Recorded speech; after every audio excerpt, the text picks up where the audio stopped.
India is accelerating its electric vehicle drive, with forecasts predicting that non-battery components will reach 90% localization by 2030.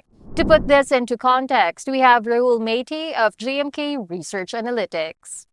Glad you could join us, Rahul. So, if critical subcomponents still come from imports, what does 90% localization actually mean in practice? Well, 90% localization, if you see our report, that actually means domestic manufacturing capability. Uh, a 90% localization, if you see, is that means 90% of the demand by 2030 in the Indian market for the EV components manufacturing will be actually met by domestic manufacturing that will be done in India. Just to give you an example, let's take an example of traction motor in the EVs. So a traction motor, if I say that 90% of it by 2030 will be made in India, but that doesn't mean that all the subcomponents in it will actually be locally manufactured. So this is what 90% localization means. But with that, why is the PLI scheme barely being used? I would say that PLI scheme is not barely being used. We have to understand that how the scheme has been designed. So the scheme is designed in such a way that if you are a beneficiary of that particular scheme, so you have to follow a lot of criteria is already there in that particular scheme. So for example, you have to fulfill the investment commitments. You also have to at least have 50% of domestic value addition of some particular products list, and it's already given in the scheme. And also you have to achieve the required sales.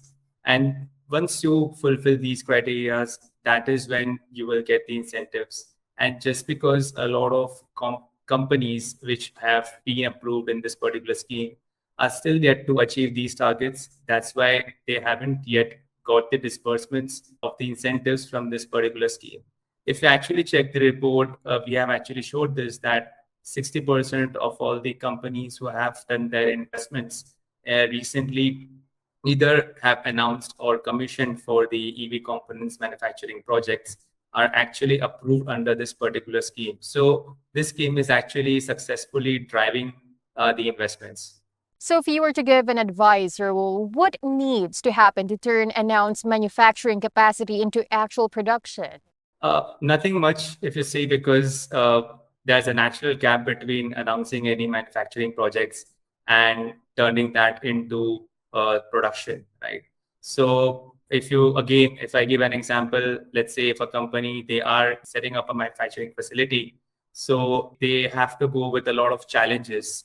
There is construction, then installing the machinery, then taking a lot of regulatory approvals. There is financial related concerns. So once the company fulfills these criteria, that is when they can start with their production. So this is bound to happen. We just need to give time to the companies. And once we see this happening in the next few years, then definitely you will see that the EV components manufacturing localization is happening in a very good pace. Thank you so much for sharing your thoughts and for joining us today, Raul. Thank you. Once again, that was Rahul Maiti, EV consultant at JMK Research Analytics. For more news, visit manufacturing.asia.